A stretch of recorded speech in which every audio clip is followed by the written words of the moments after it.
Hello friends, ఎప్పుడు chicken, mutton లేదా పన్నీర్ ఇవే తిని బోర్ వచ్చేస్తుంది. వెరైటీగా ట్రై చేద్దామని చనా మసాలా కర్రీ ట్రై చేశాను. ఫస్ట్ శనగలను నైట్ నానబెట్టుకొని మార్నింగ్ 3-4 విజిల్స్ వచ్చేంత వరకు కుక్కర్లో ఉడికించుకోవాలి. దాంట్లోకి ఆనియన్ పేస్ట్, టమాటా పేస్టు అన్నీ రెడీ చేసేసుకోవాలి.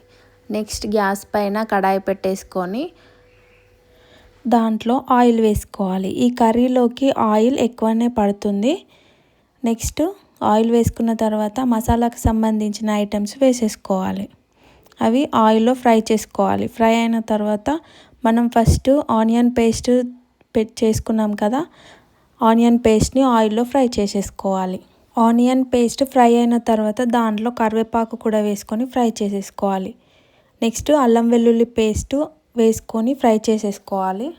అవి మొత్తం ఫ్రై అయిన తర్వాత మనం ముందుగా టమాటా పేస్ట్ చేసి పెట్టుకున్నాం కదా, టమాటా పేస్ట్ని దాంట్లో వేసుకొని బాగా మిక్స్ చేసుకోవాలి.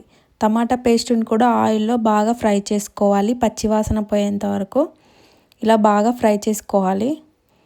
ఫ్రై అయిన తర్వాత నెక్స్ట్ దాంట్లో కొద్దిగా పసుపు, కారం, సాల్ట్, ధనియాల పొడి, గరం మసాలా, దాంట్లోకి కావాల్సిన మసాలాలు మొత్తం వేసేసుకోవాలి. వేసేసుకొని బాగా మిక్స్ చేసుకోవాలి. నెక్స్ట్ మనం ముందుగా ఉడకబెట్టి పెట్టుకున్న శనగలను ఆ మసాలాలో వేసుకొని ఒకసారి కలుపుకోవాలి. ఒక 2 మినిట్స్ వరకు అలానే ఫ్రై చేసుకోవాలి. తర్వాత దాంట్లో 2 గ్లాస్ వాటర్ అయితే వేసుకున్నాను.